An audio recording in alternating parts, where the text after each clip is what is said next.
Welcome back to Foot in Mouth. Champions League football is done for now, and we are getting back to business as usual in the Premier League. We've got two very big games this weekend. Again, Manchester United versus Chelsea, and it's Arsenal versus Manchester City. Both games gonna have their own fair share of drama, but for United and Chelsea, it's gonna be a lot more Garnacho-y reasons. For Arsenal versus Man City, I think it's a little bit of old versus the new. We got Pep versus Arteta. We got Erling Haaland versus Gyökeres, and we've also got Rodri versus Zubimendi, because Rodri himself spoke recently about how Zubimendi is the player that he'll be passing the torch onto. So yeah, gonna be a very interesting one. I also have quite a hot take about a record that I think Arsenal are gonna smash this season, a record that Chelsea had set years before, and I'm gonna get more into that at the end of my preview for the Arsenal Man City game, which I'm gonna get onto now. It's a big game as always on the football calendar. It's coming a little bit sooner than I think I would have liked to see, but at least it's a home game for Arsenal. And look, both sides are coming into this game off the back of Champions League wins. Arsenal beat Athletic 2-0, made history of their own there. First side in the competition's history to beat 6 Spanish opponents in a row. And at Man City, Erling Haaland, the record breaker himself, made history again by becoming the quickest player to reach 50 Champions League goals. He did in 49 games. That game, by the way, Man City versus Napoli, where Man City won 2-0. They played against 10-man Napoli, and the worst part about it is that it meant KDB's return was cut very short, came off very early in the first half after Napoli got their red card, understandably so for tactical reasons. But yeah, quite disappointing that we didn't get to see KDB at the Etihad for a little bit longer. Man City definitely deserved to win the game, but they probably would have liked to win by more, especially considering that they played against 10 men. Coming into this fixture though, and at least neither side picked up any fresh injuries, it's the usual suspects on both sides that'll be missing out on this one. There is a potential return for Martin Odegaard in the Arsenal game, but honestly, I would lean more towards the side of caution and just don't rush him back, but we'll get into that when I go into the lineups. But yeah, for now, injury-wise, Man City are without Cherki, they're without Marmoush. That's going to hurt them. They're also without Ait Nouri. So defense-wise, and a defense that's already been a little bit leaky this season, it's taken a bit of a knock, and the attack has taken a bit of a knock as well, which is what they're going to need if they're going to get anything out of this game. Arsenal's defense this season on a whole other level. Arsenal's injuries don't seem to be affecting them much, so off of that alone, I have a lot more confidence in Arsenal. It's probably the most confident I've ever been coming into an Arsenal versus Man City side, and last season's 5-1 beating of them probably has a little bit of a part to play in that feeling. I think you just look at the clubs right now, Arsenal look a lot more put together at the moment. Man City still somewhat finding their feet. I do like what I've seen from the new signings there. Erling Haaland obviously is in form, so just him gives them a chance as it does against any club that they'll come against. But we've seen Erling Haaland have stinkers against Arsenal before, especially at the Emirates, and I honestly don't see this weekend being any more different. He's come to the Arsenal game on form, and it's meant nothing when he's come up against Gabriel. And if it's not Gabriel, it's Saliba. And if it's not Saliba, it's Mosquera, and the list could honestly go on. We've got Hincapié there now, who I think could probably also put a muzzle on him. I'm not intimidated. I'm not threatened. It's a very weird thing to say, and it could honestly come back to bite me. But right now, where I'm sitting, Arsenal are the better team from front to back. We've also got the momentum in our favor. We've got morale in our favor. And it's going throughout the whole squad. Arteta has shown before that he can get a win against Manchester City, at least at home. And honestly, I think the biggest question is just by how many goals do Arsenal win? I think a lot of eyes and scrutiny are going to be on Victor Gyökeres again. He kind of ghosted in the Liverpool fixture. I don't think that's going to be the case against Manchester City. I think Man City's backline is definitely more vulnerable than backlines that Arsenal have come up against since Gyökeres has joined. And I honestly can see him getting on the score sheet. I don't think Man City have the pace to deal with Arsenal's front line in general. But Gyökeres, I'm telling you now, we've seen the memes about the Timberlands and the running, and I think this guy is deceptively fast, especially when we are watching on this side of a TV screen. And I think we're going to see it in full swing. He's going to want to add to his goals. He's going to know that people are expecting him to get goals against big sides as well. And yeah, I think he's going to deliver. He looks like he's got a lot of hunger and drive right now. He looked very good in the Athletic game, even though he didn't score. He looked very good. And yeah, I think that coming into this Manchester City fixture is probably the perfect time. The midfield is going to be an interesting battle though. I think Rodri, since he's come back from injury, has looked good, but he hasn't looked like Ballon d'Or Rodri, and that's probably a good thing for us to be playing against Manchester City right now before he gets back into top gear on the pitch. I don't like very much the Mikel Merino, Declan Rice and Zubimendi midfield. I think, again, it does give us control, but we need to kill this game off, so I'd like to see more creativity there. And considering Martinelli getting that performance and man of the match in the Champions League game against Athletic. Right now, I'm thinking, even if Odegaard is fit, there's no need to start him, you know. I think start Eze in the middle. Let's have a midfield of Zubamendi, Declan Rice, and Eze. Keep Martinelli on the left wing. And just give that a shot. Martinelli does often have a good game against Manchester City, so it's probably a good time for him to be starting while confidence is high. But then again, he'd also make a brilliant sub from off the bench. So maybe start Trossard. I just think I don't want to risk starting Odegaard unless he is absolutely 100% fit. But if there's any question marks around Martin Odegaard's fitness, start Eze down the middle because he can play there. Pop Martinelli or Trossard on the left, preferably Martinelli. And we just have to literally go 0 to 100 in that first half. Kill the game off in the first half. Control everything and slow it down in the second half. Just do it, Arsenal. And yeah, I'm honestly expecting a win, and I'm also going to say I'm expecting another clean sheet. I think we've really shown this season how well put together we are at the back. David Raya has made some really big saves. Our defenders have made some really big tackles, and I don't think Man City have nearly enough magic about them yet to get a result at the Emirates. So I'm going to say Arsenal win this one 2-0. It'll be massive. It's not as big as the 5-1 thrashing last season, but I'll take a 2-0. On the record that I think that Arsenal could break this season. In the 04-05 season, Chelsea set a Premier League record conceding only 15 goals all season, and I think Arsenal are beating that this season. It's a record that I think most people do not expect to be broken in our lifetime, but at the rate things are going, why wouldn't I expect it from Arsenal? These defenders are treating clean sheets like strikers treat goals. I think the quality we have at the back in our goalkeeper and in the depth of our defense,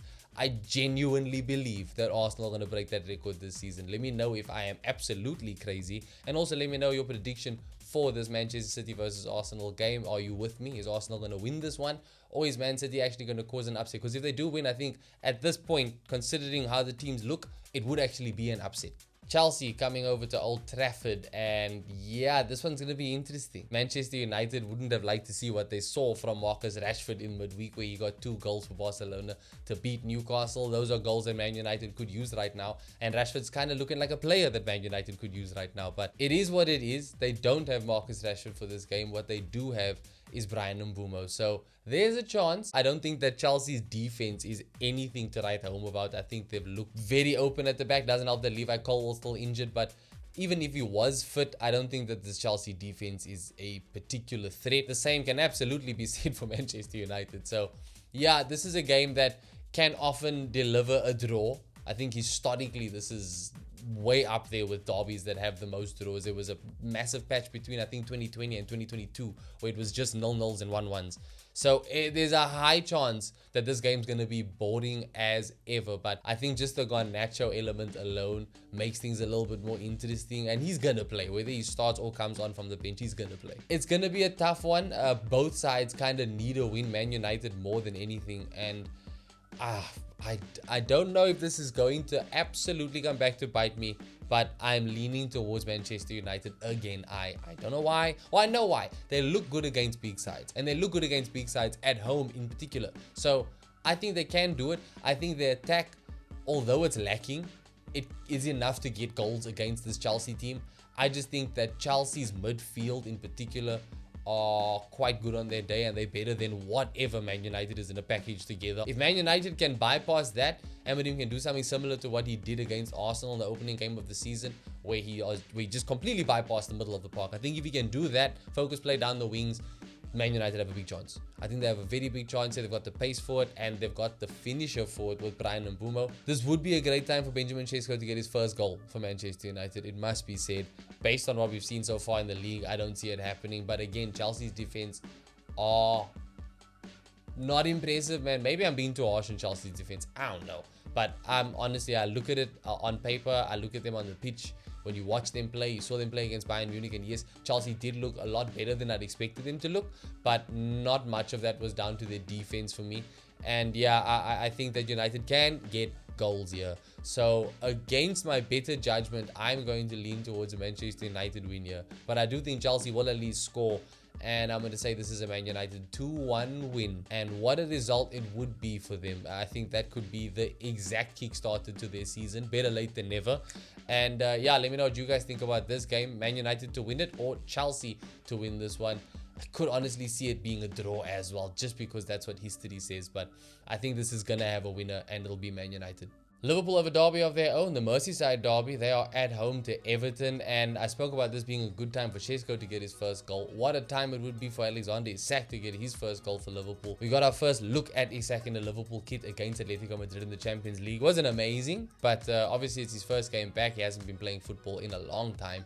At club level, at least, he did have a cameo for Sweden. Nothing to absolutely base everything on in that performance. I think in this game, at home, in a Merseyside derby, it seems like the kind of environment that he would thrive in. He'll probably start again, if you're being honest. Honestly, why wouldn't he score? If you were going to score in any game, this game would kind of be the one. Everton are...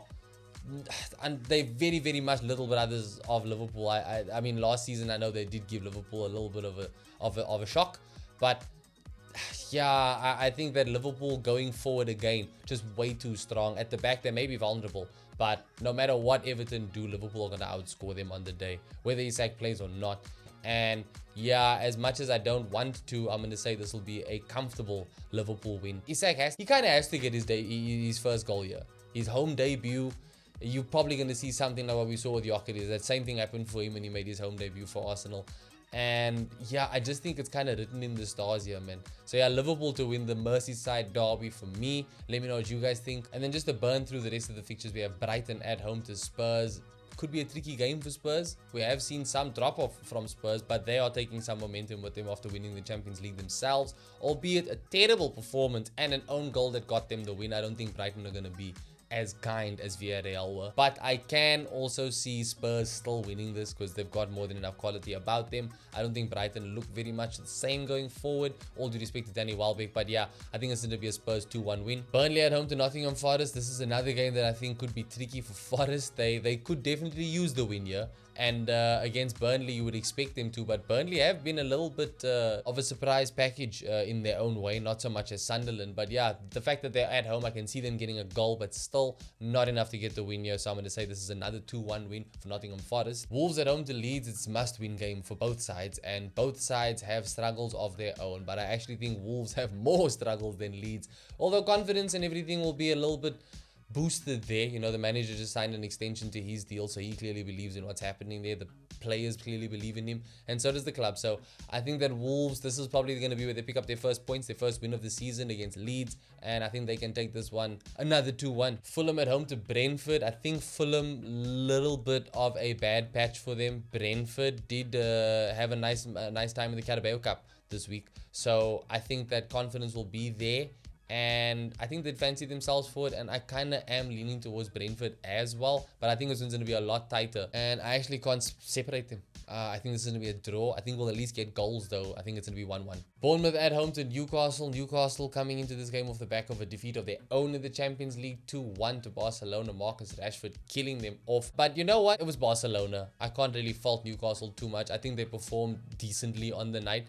And if they weren't playing Bournemouth, I would be a lot more in their corner. But I think Bournemouth are just a fantastic side. I think they've already shown it this season. And if anything, I think it'll be a draw. But I'm leaning more towards a Bournemouth win. I think Bournemouth are going to take this one. And I'll say 1-0 Bournemouth. No, actually, you know what? 2-1 again. 2-1 Bournemouth. And then finally, we got Sunderland at home to Aston Villa. Aston Villa is still the only club to not have a single goal scored to their name in the opening 4 fixtures. They need a goal here. Even if it doesn't mean a win, they need to score. And I think they will score, but I don't think that they'll win. And I'm going to make this a quick, fast Sunderland win.